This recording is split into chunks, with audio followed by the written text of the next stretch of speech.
Personnellement, concernant l'arsenic, je connaissais l'adage qui dit qu'il s'agit d'une arme à droite pour faire passer l'arme à gauche. Mais notre invité de ce soir, Gaël Fortin, nous a concocté un savant mélange de vulgarisation pour nous convaincre que cela peut également servir de traitement pour certaines leucémies. Et c'est un plaisir d'accueillir Gaël ce soir, car il s'agit d'un de mes anciens étudiants, notamment d'un enseignement de communication scientifique. Nous sommes le mercredi 17 mai 2023, rangez donc vos vieilles dentelles et écoutez attentivement cette 491e émission de Podcast Science.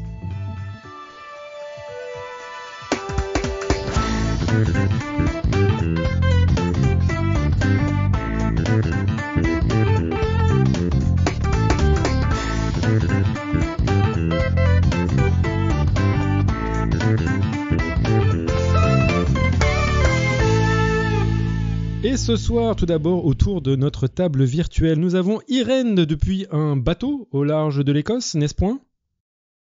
C'est ça. Bonsoir tout le monde. Et puis Pascal, non loin de Metz. Non, pas, putain, à chaque fois je le dirais, putain. Pourquoi je fais cette référence ? Je ne sais pas. On se demande bien, tiens. Non loin de quoi ? Non loin de la France. Voilà, merci. Bonsoir Pascal. Bonsoir, non loin de Mulhouse. De Mulhouse, putain, mais ça commence par la même lettre, c'est pour ça. Mais bon, faut pas s'appeler Metz aussi quand on veut pas faire une référence géographique. Merde. Voilà. On ne pas t'appeler Mulhouse. Pascal Mulhouse. Voilà. Merci. Et enfin, autour d'une table physique située à Paris, où nous avons déjà entamé une rince-cochon triple à 9,5, comme vous pouvez l'entendre, nous avons tout d'abord Johan. Bonsoir Johan. Bonsoir. Et notre invité du jour, Gaël Fortin. Bonsoir. Bonsoir à tous. Et Gaël, tu vas nous parler d'une maladie un tout petit peu particulière, la leucémie aiguë proméliocytaire. Et je te propose donc de démarrer avec nous ton dossier sur le sujet. Eh bien, je pense que vous n'avez probablement jamais entendu parler de la leucémie aiguë promyélocytaire, ou LAP. D'ailleurs, j'ignorais son existence avant de commencer à travailler dessus.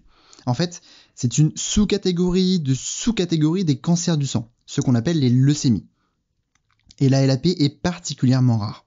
Tant mieux, parce qu'il y a 50 ans, cette leucémie, elle était mortelle en l'espace de quelques jours. Aujourd'hui, on la soigne relativement bien, mais avec un traitement hors du commun, un cocktail détonnant d'arsenic et de vitamine A. Je précise que contrairement aux autres personnes autour de cette table, je n'ai bu que de l'eau avant de venir au micro de Podcast Science.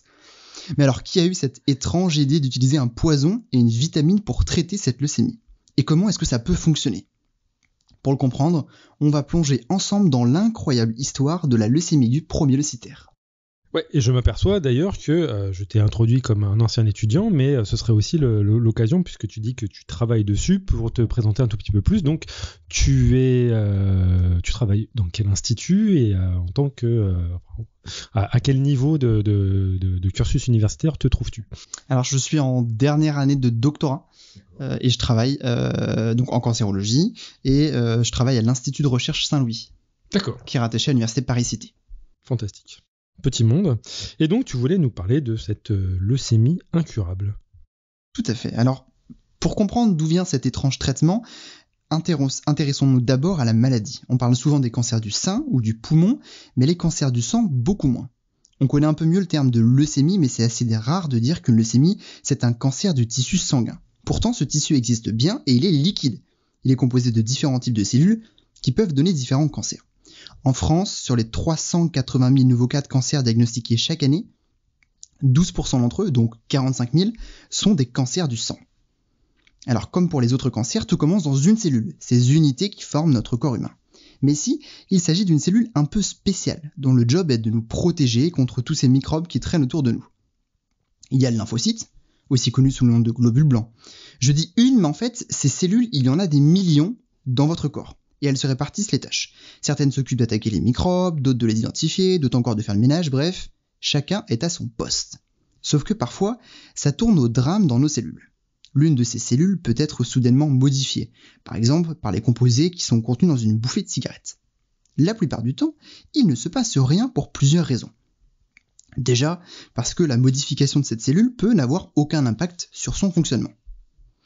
Ensuite, parce que les cellules disposent d'une boîte à outils bien fournie pour régler les modifications qui pourraient devenir gênantes. Une seule modification a donc peu de chances de conduire à un cancer. C'est plutôt une combinaison de modifications, parfois héréditaires, parfois liées à notre mode de vie ou à notre environnement. Et lorsque cet ensemble de modifications devient problématique, la cellule perd la tête. Elle arrête de remplir ses fonctions et se réplique encore et encore et encore, jusqu'à envahir son entourage, puis tout le corps. C'est cette multiplication non régulée d'un groupe de cellules qu'on appelle le cancer. Mais alors, pourquoi un cancer du sang, me direz-vous ? Parce que ces cellules, qui nous protègent des microbes, sont une partie de leur temps dans notre sang. Si l'une de ces cellules est modifiée et donne un cancer, on retrouve des millions de cellules répliquées dans le sang. Dans certains cas, le sang, il devient même blanc, d'où le nom scientifique de leucémie, qui veut dire sang blanc en grec. Et des leucémies, il en existe malheureusement un certain nombre. Une de leurs particularités, c'est d'ailleurs de toucher des cellules qui ne sont pas spécialisées. Autrement dit, ces cellules sont encore à l'école et rempliront un jour leur job pour éliminer les intrus, ou produire des globules rouges, ou faire le ménage dans notre corps. Et c'est notamment le cas de la LAP, la leucémie aiguë promyélocitaire. Alors moi j'ai déjà une question. Tu parles de cette école. Est-ce que les cellules qui sont concernées, elles se développent dans le sang ou est-ce qu'il y a des localisations particulières de l'endroit où se trouve l'école en fait des globules blancs dans le corps humain ? Alors cette école, elle n'est pas dans le sang, elle est dans ce qu'on appelle la moelle osseuse, qui se trouve dans tous nos gros os, particulièrement dans le fémur, dans les os du bassin. C'est là où il y a le plus de moelle osseuse et c'est là que se trouve l'école. C'est là où toutes ces cellules vont progressivement se spécialiser. Et après seulement, une fois qu'elles ont été bien formées, elles vont dans le sang ou elles vont dans les autres organes du corps humain. Donc quand on parle d'une leucémie, en fait, ce sont des cellules qui ont fini l'école et qui étaient déjà cancéreuses, ou c'est des cellules qui étaient cancéreuses alors qu'elles étaient à l'école ? C'est les cellules qui sont à l'école et qui deviennent cancéreuses quand elles sont encore à l'école. D'accord, ok. Je sais pas si les autres membres du podcast ont des questions pour Gaël. Tout va bien ? Todo bien ? Non, je préciserai qu'il y a aussi dans les ganglions, il y a des phases de maturation de lymphocytes dans les ganglions aussi, en dehors de la moelle osseuse, ouais. Tout à fait, c'est vrai. Alors, j'ai une petite question. Comment est-ce que c'est une petite question un petit peu à côté, mais comment font les lymphocytes pour passer de la moelle osseuse au circuit, enfin au système sanguin? En fait, il y a plein de petits vaisseaux sanguins dans la moelle osseuse. En fait, quand on pense à un os, on pense à un truc très très rigide, un truc complètement serré, un tube quoi, un tuyau. Et en fait, c'est pas du tout le cas. L'intérieur de l'os, c'est beaucoup plus une éponge. Donc c'est rempli de plein de petits trous. C'est là-dedans qu'on trouve toute cette moelle osseuse. Et en fait, il y a plein d'espaces et il y a notamment dans cet espace plein de vaisseaux sanguins, à la fois pour amener les nutriments, l'oxygène à la moelle osseuse et aussi ça permet d'exporter toutes ces cellules qui sortent de l'école vers d'autres organes ou vers le sang. Ils sont maintenant c'est marrant parce que en faisant ce genre d'émission, je me pose des questions que je me serais jamais posées, mais on les voit les vaisseaux sanguins quand on fait une dissection des os, etc. ou... Alors oui. Ouais. Mais c'est compliqué parce qu'en fait, alors quand on fait une dissection des os en tant que tel, non, parce qu'on voit surtout la structure de l'os en tant que tel, mais alors nous on a des techniques au laboratoire qui nous permettent de faire des coupes très précises, très particulières pour pouvoir voir l'os en tranches et voir la moelle osseuse dans laquelle on voit les vaisseaux sanguins. Et ils sortent par où en fait C'était un peu ma question parce que moi j'avais pas la version genre imagine voilà, j'avais plutôt la version boucherie. Est-ce qu'il y a un site privilégié pour que les capillaires sanguins aillent de, on va dire, l'extérieur du fémur dans la moelle osseuse ? Alors en fait ça passe par les extrémités de l'os, donc par les têtes, et c'est là où il y a le plus de moelle osseuse. D'accord. C'est au niveau, par exemple, la tête du fémur, alors, il y a tout le long, mais c'est principalement aux extrémités, c'est là où on a beaucoup de moelle. C'est une zone qui est plus, qui est plus grosse dans ces zones-là. Ouais. Et c'est là où on retrouve beaucoup de moelle osseuse. D'accord. Et du coup, alors là, par contre, c'est une question intéressée. En cas de nécrose d'une tête fémorale, par exemple, ça peut avoir son impact sur... j'ai eu ça enfant. Ça peut avoir un impact sur le système immunitaire, du coup Alors, oui, mais je pense que c'est infime, c'est minime, parce que comme il y a tous les autres sites dans lesquels on produit tous ces cellules qui pour le système immunitaire, je pense que c'est très très minime comme impact. Et je crois que les locus, enfin les loci, de production, en fait, ils changent avec l'âge. Tout à fait. Et je crois que nous, c'est plus dans le sternum, c'est ça ? Alors, il y a un passage au tout début, alors de mémoire, si je dis pas de bêtises, au tout début, les cellules elles sont dans le sternum, puis ensuite elles se déplacent dans le foie. Donc cette école-là, en fait, elle est quand le bébé est encore dans le ventre de sa mère, c'est dans le foie et c'est ensuite que ces cellules vont se déplacer et aller on appelle ça se nicher, comme pour les oiseaux, au sein de nos os. D'accord, ok. Donc ça bouge beaucoup en fait au cours de la vie de l'individu. Je pense qu'on est bien équipé maintenant pour savoir où se trouve l'école des globules rouges et des globules blancs. Si vous voulez l'intégrer. Et puis pour bien préciser, c'est vrai que les cellules, elles traversent les capillaires sanguins en fait. Ah oui. Elles passent vraiment au travers quoi. C'est pas un capillaire sanguin, c'est pas du tout quelque chose, encore une fois, un tube où rien ne passe quoi. C'est que c'est très je sais pas comment dire. Hein. Enfin bref, les cellules, pour passer du vaisseau sanguin jusque dans la moelle et ensuite dans les tissus, traversent donc les capillaires. Ouais. Top. Bah écoute, je te propose de continuer à nous expliquer du coup l'origine de cette LAP. Alors revenons-en donc à notre LAP. Cette leucémie, que l'on sait guérir aujourd'hui, elle était considérée il y a 50 ans comme l'une des pires leucémies. Elle a été décrite pour la première fois en 1957 par Leif Ilestad, qui était un médecin norvégien. Et dans les premières études, les patients survivaient entre 1 jour et 1 mois après leur diagnostic. Elle est en fait généralement découverte que très tardivement dans la progression de la maladie. Alors évidemment, la question du médicament à utiliser s'est très vite posée. Comment traiter les patients atteints de cette nouvelle leucémie ? Eh bien, vous allez voir, ce n'est malheureusement pas si simple. Pour la plupart des cancers, la maladie, elle est d'abord localisée. On connaît les cancers du sein, du poumon, du foie, et dans ces cas, les médecins ont plusieurs outils à leur disposition. La plupart du temps, ils commencent par enlever les cellules qui posent problème avec leur bistouri. La chirurgie permet alors d'éliminer la plupart, voire la totalité du cancer. Un autre de leurs outils consiste à utiliser des rayons X pour tuer les cellules malades. Mais pour les leucémies, il y a un problème de taille. Comme j'ai dit tout à l'heure, les cellules du cancer se baladent dans le sang, et donc partout dans le corps. Impossible d'utiliser le bistouri ou les rayons X. Il reste alors une seule option, le troisième outil caché dans la manche, utiliser des médicaments. Contrairement aux bistouris et aux rayons X, ils peuvent aller traquer le cancer dans les recoins du corps humain. Lors de la découverte de cette leucémie, ces traitements, ils sont encore balbutiants, et on les regroupe sous le nom de chimiothérapie. Et là vous vous dites, ah mais oui, c'est la fameuse chimio, celle qui rend les gens malades comme un chien, qui leur fait perdre les cheveux, et vous avez raison, le terme de chimiothérapie c'est un grand panier dans lequel on met la plupart des médicaments utilisés pour lutter contre les cancers. Leurs effets secondaires sont parfois importants, car on a du mal à créer des médicaments qui vont cibler que les cellules cancéreuses. Comme les cellules d'un cancer se répliquent à toute vitesse, on essaye de bloquer cette folle réplication. Ça fonctionne bien sur ces cellules, mais malheureusement ça fonctionne aussi sur les autres cellules du corps qui se divisent vite. C'est par exemple le cas pour les cellules de notre intestin ou celles qui produisent les cheveux, d'où les effets secondaires de la chimio. Ces médicaments, ils ont été utilisés dès la fin des années 50 pour la LAP, avec des effets réels. En 1973, une chimiothérapie permettait aux patients de survivre en moyenne 2 ans après leur diagnostic, bien mieux que 2 décennies plus tôt.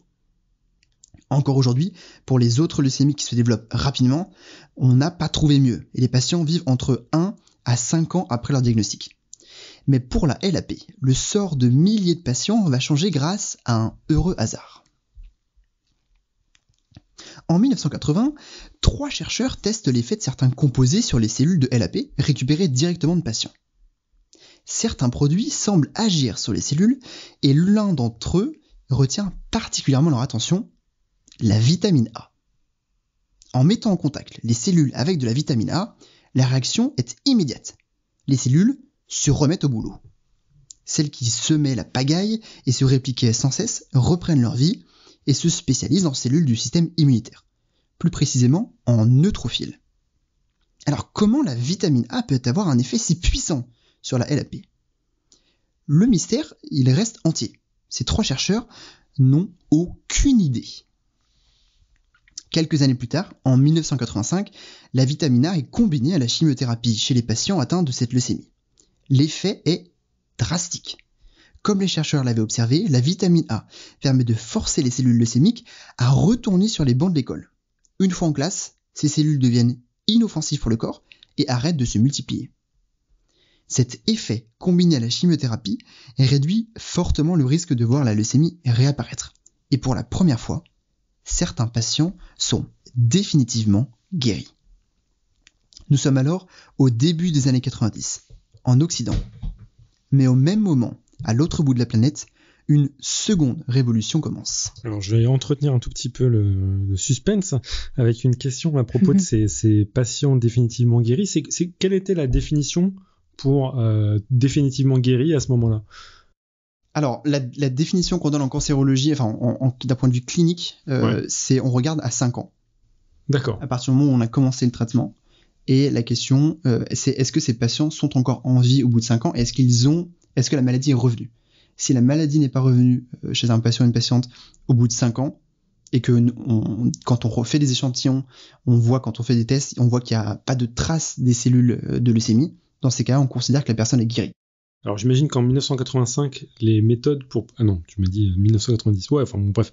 À cette époque-là, les méthodes pour détecter un cancer n'étaient pas les mêmes que maintenant. Est-ce que tu penses que ces mêmes patients seraient caractérisés comme guéris de la même manière maintenant? Alors oui, parce que s'ils n'étaient pas réellement guéris, la leucémie serait revenue. D'accord. En termes par rapport à l'échelle de temps dans laquelle on est, en fait, s'ils n'étaient pas guéris, ils seraient retournés à l'hôpital parce qu'ils auraient été rechutés de la leucémie, ils auraient à nouveau cette leucémie dans le sang. Et moi, dernière question, comment on cultive des cellules de LAP? Eh ben, ça dépend. C'est très variable. Il y a deux types de systèmes. Les premiers systèmes qui sont plus anciens, c'était de cultiver en laboratoire dans des boîtes de pétri, comme on le fait pour d'autres types de cellules. Mais ça marche parfois bien. Souvent, c'est très compliqué. Et qu'est-ce qu'on prélève? On prélève le sang? On prélève. Alors, on peut prélever, généralement, en fait, on peut prélever le sang parce que ces patients-là, en fait, ils ont tellement donc de cellules leucémiques qui circulent dans le sang que leur sang est blanc, c'est ce qu'on disait tout à l'heure. Ouais. Et en fait, on peut très simplement séparer les cellules leucémiques du reste du sang. Ah ouais. Simplement par rapport à leur taille. Et une fois que ça s'est fait, eh bien, on récupère toutes ces cellules-là et on peut les mettre en culture. Mais souvent, ça marche très difficilement, c'est très particulier. Donc, le deuxième système qu'on a maintenant, qui est un peu plus récent, c'est celui de faire une greffe de ces cellules leucémiques dans des souris qui ont été modifiées particulièrement pour pouvoir recevoir ces cellules-là.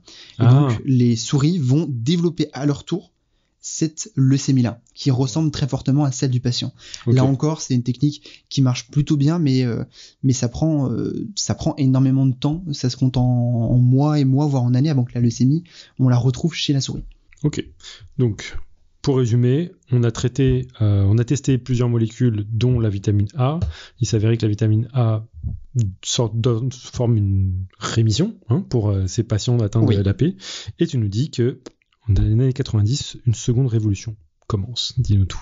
Ah non, il y avait encore une question. Moi, j'ai une question aussi, c'est comment est-ce que on découvre, parce que la vitamine A, c'est, j'imagine, quelque chose on a peine à imaginer ça comme un médicament tellement c'est commun. Comment est-ce qu'ils ont découvert ça? Est-ce que, en fait, le boulot d'un chercheur en cancérologie, c'est de balancer tout un tas de trucs à des cellules jusqu'à ce qu'on trouve un truc qui colle? Pour certains chercheurs et chercheuses, oui, c'est leur travail. Des noms. Je ne donnerai pas de nom. Non, mais alors, c'est une très bonne question. C'est une approche. Rince cochon traite-t-elle du cancer? C'est ça la question qu'on se pose avec. Cause-t-elle du cancer? Je ne sais pas. Non, alors. C'est une technique qu'on utilise en recherche lorsqu'on travaille sur des cancers. Et pas que d'ailleurs, mais c'est une des techniques qu'on utilise, ce qu'on appelle un criblage. L'idée, c'est on connaît plein de molécules de médicaments, mais pas que des médicaments. La vitamine A, c'est pas en tant que tel un médicament, même si du coup dans ce cadre-là de l'LAP, ça l'est. En fait, on va prendre plein de substances différentes et on va toutes les tester une par une, sans chercher à comprendre derrière pourquoi ça fonctionne. Juste, on va en prendre 200, on va en prendre 1000, on va en prendre 2000, et ensuite, on utilise une technique particulière. On va dire on va regarder telle chose, et ensuite, on va regarder quel est l'effet de chacune des substances une à une sur ce marqueur-là. Et là, dans le cadre de ce qui a été fait dans les années 80, c'est ça. Ils ont regardé des dizaines de substances et ils ont découvert par hasard que cette substance-là fonctionnait. Et aujourd'hui encore, cliniquement, il y a des chercheurs et des chercheuses qui travaillent, ça fait partie c'est une façon de travailler. Et je dirais même que maintenant, c'est aussi une façon qu'on utilise de plus en plus dans un objectif directement auprès du patient, dans ce qu'on appelle la médecine de précision, avec l'idée que parfois on sait, on a une idée de tel patient, on pourra lui donner telle substance, mais parfois ce qu'on va faire, c'est qu'on va prendre les cellules et on va tester en dehors du patient plein de substances différentes et voir si l'une de ces substances fonctionne mieux qu'une autre. Et comme ça, après, on peut revenir au patient et lui proposer le traitement qui semble le mieux fonctionner sur ces cellules, sur le cancer qu'il a dans son corps. Ça répond à ta question. Oui, du coup, voilà. C'est vraiment, ça s'est joué au hasard. Et c'est assez représentatif de ce qui peut parfois se passer en recherche en biologie, et pas qu'en biologie, mais en tout cas, moi je le vois en biologie, où il y a des choses qui se passent. Parfois, on teste un truc et par hasard, finalement, ça marche et c'était pas du tout prévu. C'est comme ça qu'il y a certaines découvertes qui ont été faites. Et c'est le cas pour la LAP. Alors, on a parlé donc de la vitamine A, mais il y a autre chose. Vu que la France, la médecine traditionnelle chinoise passe surtout pour un ensemble de pratiques très ésotériques et pas efficaces. Alors, nous ne sommes pas là aujourd'hui pour débattre de ce sujet, et j'en ai d'ailleurs pas du tout les compétences, mais ce qui nous intéresse, c'est que dans la médecine traditionnelle chinoise, on utilise de l'arsenic. Alors, on connaît bien l'arsenic comme poison, il a été utilisé pendant des siècles comme tel, parce qu'il a ni goût, ni odeur. Et donc, on l'a souvent appelé roi des poisons, poison des rats, et des rois, pardon. Et tu disais tout à l'heure, Pierre, c'est le poison à droite pour faire passer l'arme à gauche, c'est ça? Voilà. Et d'ailleurs, donc il y a, pour en savoir plus sur les poisons, il y a 2 épisodes de Podcast Science, les épisodes 335 et 352, sur les petits poisons d'Agatha Christie. Si j'ai pas fait de bêtises. Exactement. C'est bien ça. Par Claire, c'est Claire. C'est Claire qui avait fait ces 2 Claire nous dossiers. manque. Ouais. Si vous lui envoyez des mails, elle reviendra peut-être. Ouais, surtout, je lui dis qu'on parle d'arsenic exactement. sans elle, pardon. Et d'Agatha Christie sans elle. C'est pas dis un bon, truc ça, faux sur Agatha Christie, peut-être que ça te... Non, je préfère pas, je ne veux pas froisser. Je ne veux pas la froisser. Alors, on parle de poison, mais en Chine, l'arsenic s'était utilisé comme un médicament depuis très très longtemps, à des doses bien plus faibles que celles qui conduisent aux effets qu'on connaît. Et au début des années 90, des médecins chinois décident de donner de l'arsenic à des patients atteints de leucémie. Ils observent alors que les cellules leucémiques se remettent au travail, comme pour la vitamine A. Mais de façon surprenante, les résultats obtenus sont bien meilleurs. En utilisant uniquement de l'arsenic, donc pas de chimiothérapie, pas de vitamine A, juste de l'arsenic, 70% des patients sont guéris. Presque aussi bien que le traitement de référence qui était alors utilisé en Europe, la combinaison vitamine A et chimiothérapie. Plusieurs équipes de recherche, dont celle du professeur Hugues, dont je fais partie aujourd'hui, ont alors l'idée de supprimer la chimiothérapie et de la remplacer par de l'arsenic. C'est la thérapie vitamine A plus arsenic qui est née. Au début des années 2010, les résultats des premiers essais cliniques de grande ampleur sont dévoilés. Le traitement chimiothérapie plus vitamine A permettait une guérison d'environ 80 à 90% des patients au prix d'un traitement très très lourd. L'utilisation d'arsenic combiné à la vitamine A permet de guérir 98% des patients. Le traitement suivi est bien moins lourd avec des effets secondaires qui sont bien plus réduits. Et depuis, ce traitement, c'est devenu le traitement de référence qui est utilisé à l'hôpital. En 50 ans, cette leucémie est passée d'incurable et foudroyante à maladie guérissable pour la quasi-totalité des patients. Il s'agit là en fait de l'un des plus grands succès de la médecine moderne. Mais il reste un problème de taille dans cette belle histoire. Comment cet étrange traitement à base d'une vitamine et d'un poison peut-il bien fonctionner ? Eh bien écoute, je t'invite à nous dévoiler tout de suite la réponse. Suspense est insoutenable. Quel suspense. C'est ça. Alors, si les patients atteints d'une LAP ont commencé à être traités avec des médicaments au début des années 70, on ignorait à l'époque ce qui rendait ces cellules hors de contrôle, et donc ce qui aboutissait à cette leucémie. En 1977, une première découverte scientifique tente de répondre à cette grande question. Au cœur de chacune de nos cellules se trouve l'ADN.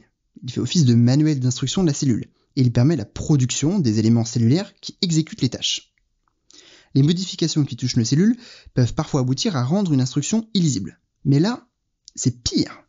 On découvre que ce sont carrément des pages entières du manuel d'instruction qui ont été modifiées. Imaginez monter une table basse Ikea en ayant les instructions dans le désordre. Hors de contrôle, elle décide de sécher l'école. Si l'identification de cette modification de grande ampleur de l'ADN est un premier pas, les équipes de recherche sont par contre incapables de déterminer à quoi correspondent ces pages qui ont été bidouillées. En tout cas, pas encore. Il va falloir attendre 13 ans, donc en 1990, pour que l'enquête des chercheurs progresse enfin. Ils parviennent à lire ce que contiennent ces fameuses pages. Deux noms ressortent, PML et RARA. Alors si PML ne vous dit rien, c'est normal, parce que c'est la première fois que cet élément de la cellule il est identifié. Par contre, pour RARA, c'est une autre histoire. Mais je vais faire un peu durer le suspense. Insoutenable. Insoutenable. Quel suspense. Alors dans la cellule, certains éléments, ils ont pour mission de lire les pages du manuel d'instruction pour que les tâches correspondantes soient exécutées. Pour reprendre cette délicate métaphore suédoise, si vous êtes un bricolo prudent, sans manuel d'instruction complet, il est peu probable que vous vous mettiez à monter votre table basse. Sauf si vous appelez Pierre Kerner, visiblement. Pour la cellule, c'est la même chose. RARA fait justement partie de ce groupe d'éléments. Il lit les instructions et donne les ordres correspondants. Mais dans la LAP, les pages du manuel d'instruction qui correspondent aux éléments PML et RARA se retrouvent collées l'une à l'autre. Et c'est une très mauvaise chose, parce que si elles sont collées, elles fusionnent entre elles. Résultat, lorsque ces pages sont lues pour produire les éléments cellulaires, PML d'un côté et RARA de l'autre, un seul élément fusionné est produit. PML RARA, en un seul bout. C'est cette chimère cellulaire qui est à l'origine de la LAP. Mi-PML, mi-RARA, elle est incapable de faire son travail correctement. Elle ne lit plus les bonnes instructions du manuel de la cellule, ordonne tout et n'importe quoi, jusqu'à ce que la cellule soit hors de contrôle et se réplique encore et encore. Ouais, moi, quand j'écoute toute cette description-là, j'essaie de retrouver la partie, on va dire, biologique de ce que tu dis, mais au final, c'est limpide. On comprend qu'il y a quelque chose de chimérique qui est généré chez ces espèces, mais par souci pour les rares biologistes purs et durs qui nous écouteraient, techniquement, ça veut dire que j'imagine donc le génome est modifié de ces cellules-là, et on a la production donc d'une protéine, c'est ça ? Ouais, exactement. Qui est fusionnée, donc mi-PML, mi-RARA. Tout à fait. Et est-ce que, comment dire, la LAP, c'est systématiquement ça qui amène, comment ça se fait qu'on peut retrouver la sorte de même anomalie du matériel génétique chez toutes les LAP, alors que ce sont des patients différents? Comment, qu'est-ce qui fait que systématiquement on a cette configuration qui arrive? Alors, c'est pas systématiquement, c'est 98% ou 99% des cas, effectivement, pour être précis. Et si elle correspond à ces 98% qui sont traités par l'Arsenic? Ou c'est pas même 98%? C'est une excellente question. Alors, c'est une très bonne question. Je vais y venir, effectivement. Et ça nous apprend beaucoup de choses d'ailleurs sur l'origine de la maladie. Et donc, 98% des patients et des patientes qui arrivent à l'hôpital ont cette modification PML-RARA. Mm-hmm. Et ce qui est extrêmement intéressant, c'est que les 2 autres pourcents, c'est systématiquement quelque chose avec RARA. D'accord. Il y a PLZF-RARA, il y a NUP81, je crois, RARA. Systématiquement, on retrouve cette partie. C'est toujours une chimère RARA. C'est toujours une chimère RARA. Et en plus de ça, la première partie de cette chimère, tous les éléments qui sont impliqués dans cette partie de la chimère ont des points communs entre eux. Ils ont certaines fonctions, certaines particularités qui expliquent aujourd'hui comment est-ce que la leucémie elle se développe particulièrement. Oui. Non, c'est ça. Donc, on subodore que RARA est important avec cette histoire d'école et de... Exactement. Et en fait, RARA, c'est un des éléments qui régule le fonctionnement de l'école. Okay. C'est ce qu'on a découvert depuis. Et d'ailleurs, ce qui est intéressant, c'est que cet élément-là, il régule donc dans des conditions physiologiques. Là, il est dérégulé dans la LAP, mais il est aussi dérégulé dans d'autres leucémies. On en parlera un petit peu plus tard. Bon, il faut crever quand même l'abcès là, il va falloir que tu nous partes un petit peu. On a une question sur le traitement, sur ce que disait Joanne. Alors, c'est ça qui est extrêmement intéressant, c'est que la combinaison arsenic et vitamine A fonctionne uniquement pour ces 98% des patients qui sont PML-RARA. Pour les autres patients, l'arsenic ne marche pas. Et ça nous a permis de comprendre qu'est-ce qui se passait, qu'est-ce que l'arsenic faisait. Et ça c'est extrêmement intéressant parce que grâce à ces patients, on a mieux compris la maladie. Pour tous les autres patients, pour tous, c'est mieux compris comment ce médicament, comment cette combinaison de médicaments fonctionne. Alors, crevons l'abcès. Pardon, pour vérifier une petite question pour être sûr d'avoir bien compris le paragraphe précédent. PML et RARA sont normalement 2 protéines qui sont normalement générées toutes les 2 indépendamment. Oui. elles existent aussi à l'état indépendant. Et chez certaines personnes, il y a une chimère entre les deux. C'est ça. Et c'est ces personnes-là qui présentent cette leucémie-là. D'accord. Et j'ai une dernière question, peut-être tu vas en parler plus tard, j'ai pas lu tout le dossier, mais est-ce que c'est génétique? Est-ce qu'il y a une cause génétique à ça? Est-ce que c'est parce qu'ils ont un problème dans leur gène qui fait que ça c'est héréditaire, ça, Est-ce que c'est héréditaire? Ouais. Alors, ça n'est pas héréditaire. Par contre, donc c'est en fait c'est alors on ne sait pas la cause précise. Aujourd'hui, on peut pas dire, par exemple pour le cancer du poumon, on sait qu'il y a beaucoup de cancers du poumon qui sont causés par le tabac. Là, c'est pas du tout le cas. On sait que c'est un événement aléatoire qui se produit à un moment dans une cellule qui est à l'école dans la moelle osseuse et que ça tourne en catastrophe. Mais ce qui cause particulièrement ça, on ne sait pas. Par contre, ce qu'on sait, c'est que étant donné que cet événement seul est capable de conduire à la leucémie, en fait, ça explique pourquoi on le retrouve.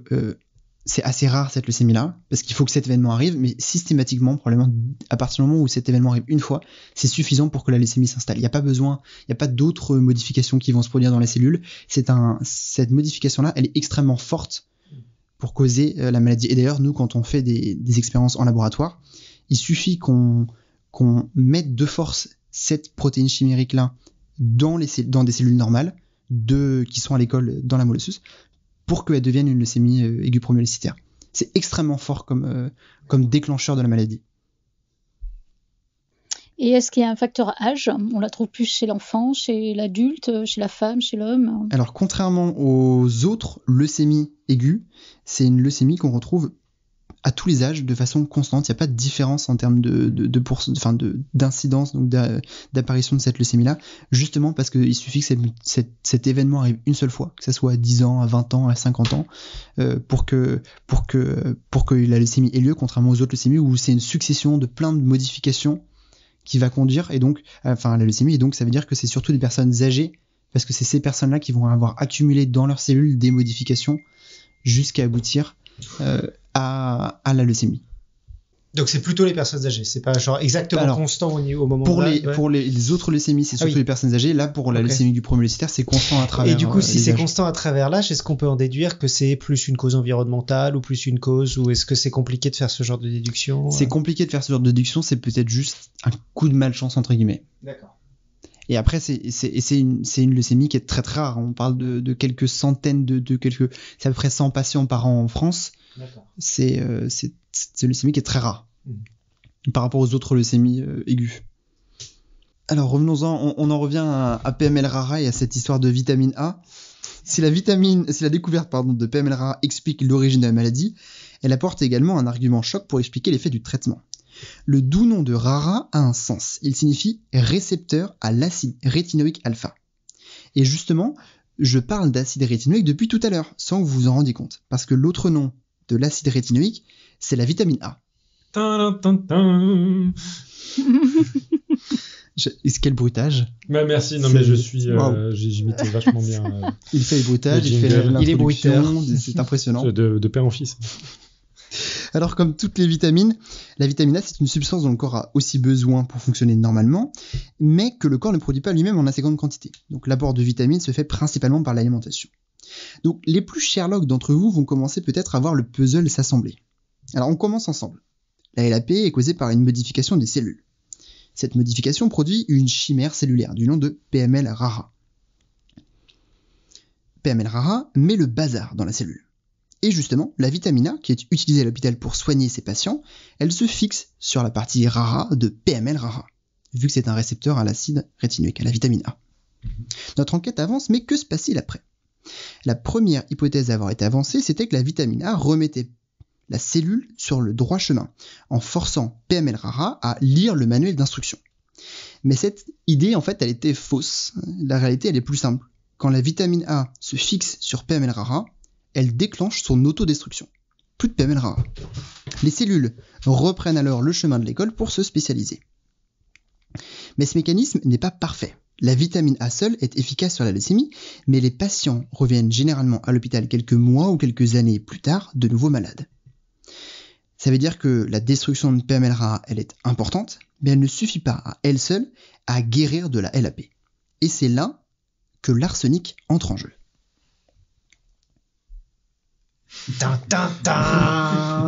Alors, comme je le disais tout à l'heure, l'arsenic, il a été utilisé dès les années 90 par des médecins chinois avec des résultats stupéfiants. C'est-à-dire qu'en guérissant 70% des patients atteints d'une LAP, il est presque aussi efficace que le traitement vitamine A plus chimiothérapie utilisé en Occident. On a déjà abordé tout ça. Mais alors, comment est-ce qu'on explique cette incroyable efficacité ? Alors pour ça, il faut tout d'abord retourner à la chimère cellulaire PML rara. Encore une fois, PML rara. La vitamine A se fixe à la partie rara de la chimère. Mais en fait, l'arsenic, il se fixe à la partie PML de cette entité. En gros, c'est chacun sa part du gâteau. Vous aurez peut-être deviné ce qu'il se passe lorsque l'arsenic se fixe à PML rara. Il déclenche son autodestruction, la dégradation de PML rara. On est donc en présence de deux substances, l'arsenic et la vitamine A, qui stimulent tous les deux la dégradation de PML rara. Mais bien vite, les chercheurs ont compris que l'arsenic avait plus d'un tour dans son sac. Si l'arsenic dégrade PML rara comme la vitamine A, alors leur effet devrait être le même chez les patients. Et pourtant, l'arsenic guérit la LAP seule, alors que la vitamine A ne guérit que lorsqu'elle est combinée avec de la chimiothérapie. Ça veut dire qu'il y a forcément autre chose. En creusant le sujet, on a découvert que l'arsenic, il se fixait à PML rara, mais pas que. Je vous ai parlé tout à l'heure des modifications du manuel d'instruction de la cellule, qui, dans notre cas, aboutissent à PML rara. Mais j'ai omis un détail qui s'avère en réalité essentiel. La cellule n'a pas une, mais deux copies de ce manuel. Au cas où. Dans la LAP, seul un des deux manuels est modifié. Le deuxième intact ne suffit pas à empêcher la cellule de faire n'importe quoi.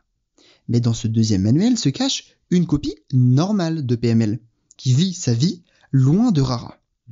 Il se trouve que l'arsenic est aussi capable de se fixer à PML. L'arsenic se fixe donc à PML rara et aussi à PML. En se fixant à PML rara, il le détruit. Mais en se fixant à PML, il lui donne surtout un bon coup de fouet. Voilà que PML reprend les rênes de la cellule et la force à revenir dans le droit chemin.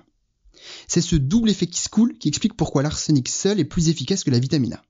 En plus d'éliminer PML rara, l'arsenic fait le ménage et remet tout en ordre. En somme, l'arsenic répare la table basse Ikea pour qu'elle ressemble à quelque chose et passe même l'aspirateur. Notre puzzle est donc désormais complet. Si ce traitement paraît très ésotérique, il est en réalité appuyé par des solides éléments scientifiques. La vitamine A et l'arsenic détruisent ensemble PML rara et l'arsenic s'assure que tout rentre dans l'ordre via PML. Pour le coup, moi j'ai quand même besoin d'un petit peu plus de concret vis-à-vis de cette interaction arsenic-PML. Déjà, est-ce que tu peux nous expliquer comment une vitamine comme la vitamine A ou une molécule comme l'arsenic peut entraîner la dégradation d'une chimère? Qu'est-ce qui se passe concrètement lorsqu'il y a une liaison entre ces molécules entre elles?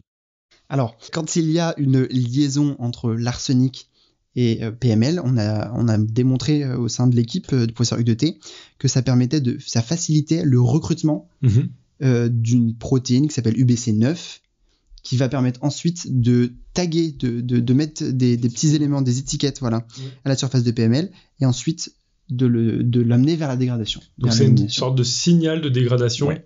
Ça permet de recruter pour qu'il y ait un signal de dégradation de la protéine. Et pour la vitamine A, en fait, ce qu'on sait, c'est que c'est un mécanisme qui est tout à fait normal. C'est-à-dire que rara est sensible à la vitamine A. En temps normal, en dehors d'une leucémie, ça permet de réguler le travail à l'école des cellules de la moelle osseuse.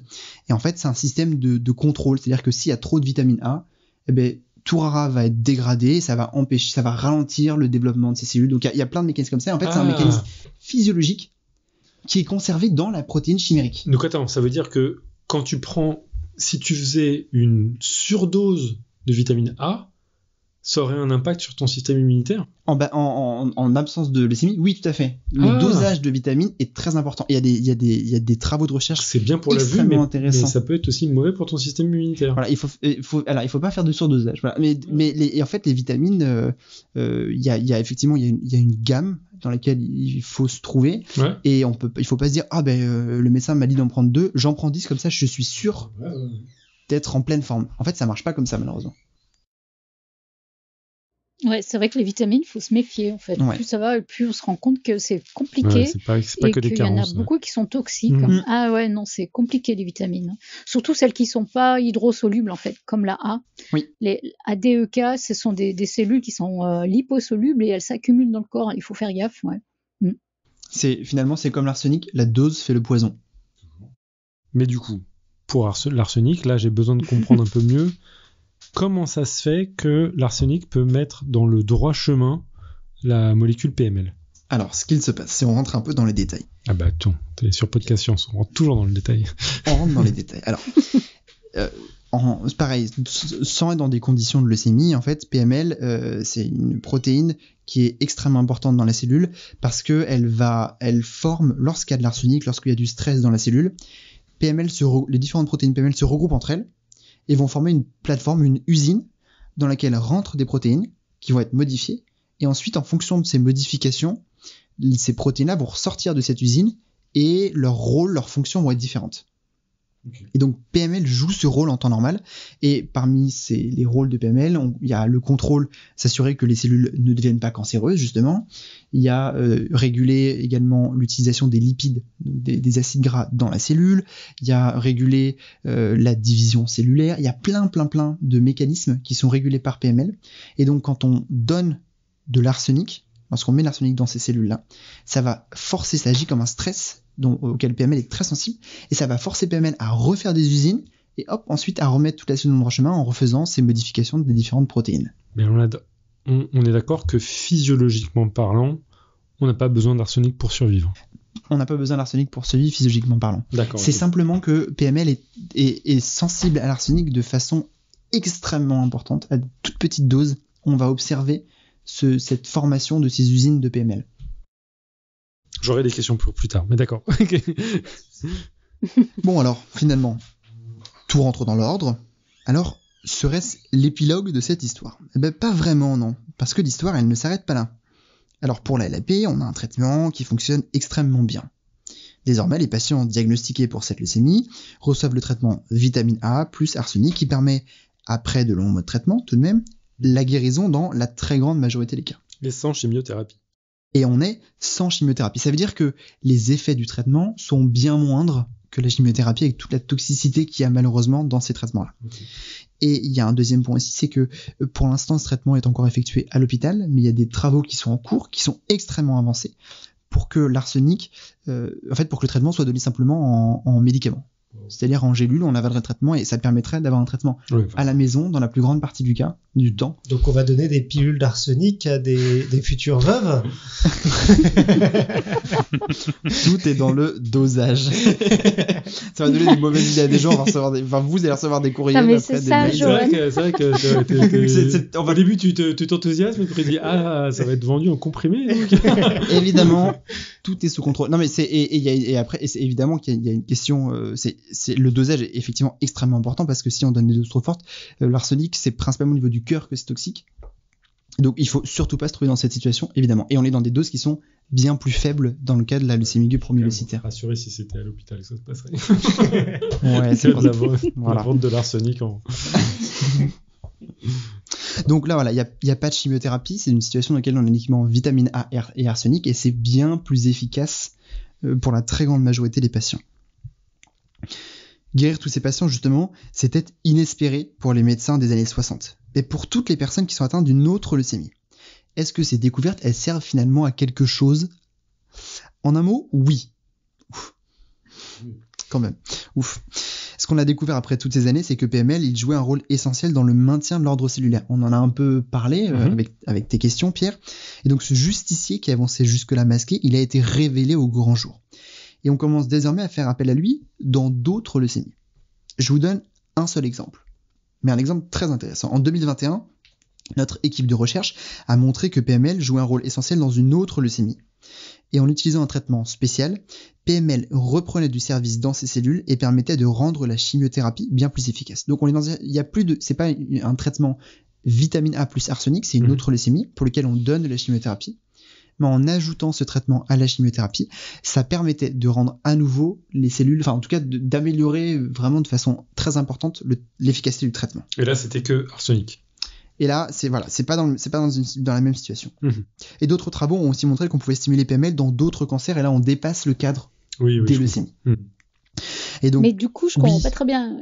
L'arsenic n'agit que sur la lappe, alors je comprends pas pourquoi, dans ce cas-là, justement, l'arsenic marcherait pas. Alors, en fait, c'est qu'il y a une question aussi derrière les cellules. Il y a certaines cellules qui ont des résistances à l'arsenic, qui ont des systèmes qui permettent d'en fait d'évacuer l'arsenic des cellules. Et donc dans des cellules cancéreuses, des cellules cancéreuses, voilà, exactement. Donc ça marche pas. Et puis il y a aussi des situations dans lesquelles on peut donner d'autres molécules, d'autres substances qui sont encore plus efficaces que l'arsenic. Et là, ça dépend du contexte dans lequel on est en termes de cellules cancéreuses. Ce qui est intéressant, c'est qu'on connaît plusieurs façons de stimuler, de donner un coup de fouet à PML, et que en fonction de la situation dans laquelle on se trouve, en fonction du cancer, de la leucémie, on est capable de trouver la meilleure méthode pour que ça soit le plus efficace possible. Donc en gros, l'arsenic, à travers ce traitement de la médecine chinoise, nous a ouvert la possibilité d'identifier un acteur important de plusieurs leucémies. Exactement. C'est exactement ça. Et alors au-delà de PML, l'histoire de la LAP, elle a aussi permis de mettre en avant la vitamine A, pas uniquement l'arsenic. Alors, seule, la vitamine A, on l'a vu, elle permet pas de guérir cette leucémie foudroyante. Mais, comme vous l'avez compris, elle force les cellules à reprendre le chemin de l'école et à se spécialiser. Et dans d'autres leucémies aussi, les cellules cancéreuses, elles ont arrêté d'étudier. Elles refusent de se spécialiser. Et bien là aussi, on a testé la vitamine A avec succès.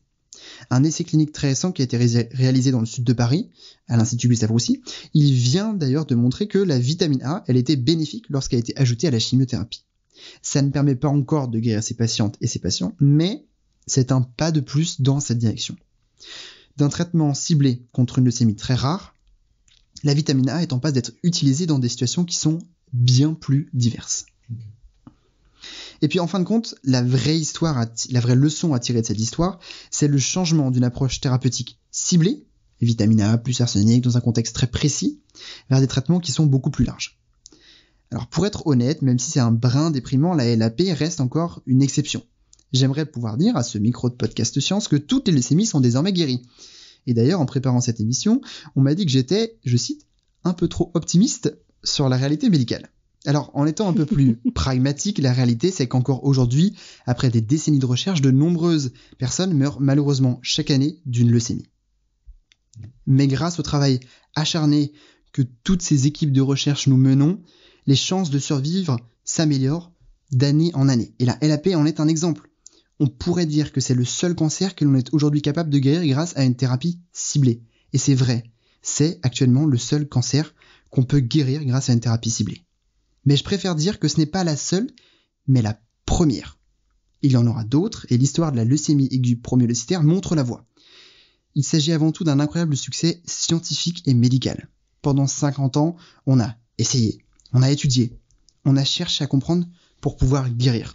Comprendre pour mieux soigner, c'est ça la conclusion de cette success story scientifique.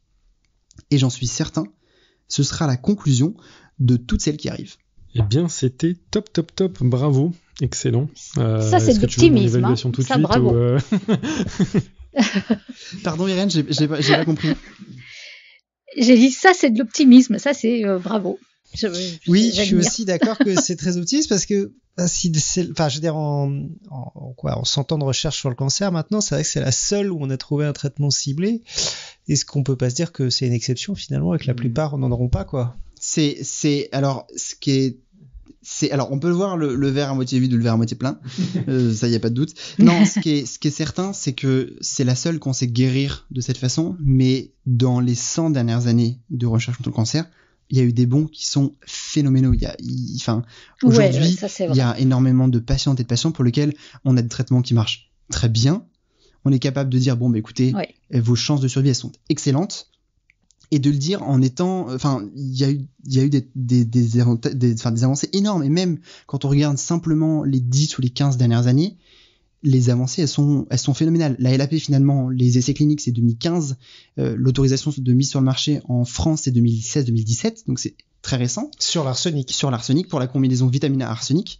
Mais par exemple, il y a l'immunothérapie, il y a les CAR-T-cells, il y a plein de nouveautés qui permettent réellement d'améliorer les chances de survie de tous ces patients et aussi, et c'est un élément qui est extrêmement important, d'améliorer la qualité de vie pendant le traitement et après le traitement. Remplacer la chimiothérapie par un traitement ciblé arsenic vitamine A qui est beaucoup moins toxique, ça en fait partie. Il y a plein de situations dans lesquelles on est capable de rendre la vie de la patiente et du patient bien plus sympathique, entre guillemets. Ça reste une épreuve, mais il y a toute cette dimension là aussi qui apparaît et qui est de plus en plus prise en compte. Donc ça bouge, ça change. Il y a encore beaucoup de travail, c'est pour ça qu'on est là à faire de la recherche, mais ça avance réellement. Et j'ai une autre question, moi. Est-ce que parce que là, du coup, c'est parti quand même de un peu hasard, quand même, que autant la vitamine A que l'arsenic, qui n'étaient pas des trucs qui étaient, vous n'avez de raison théorique de penser que ça marcherait.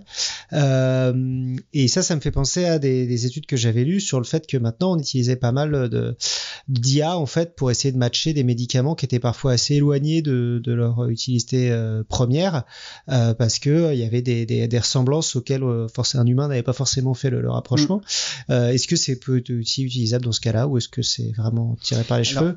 C'est une très bonne remarque.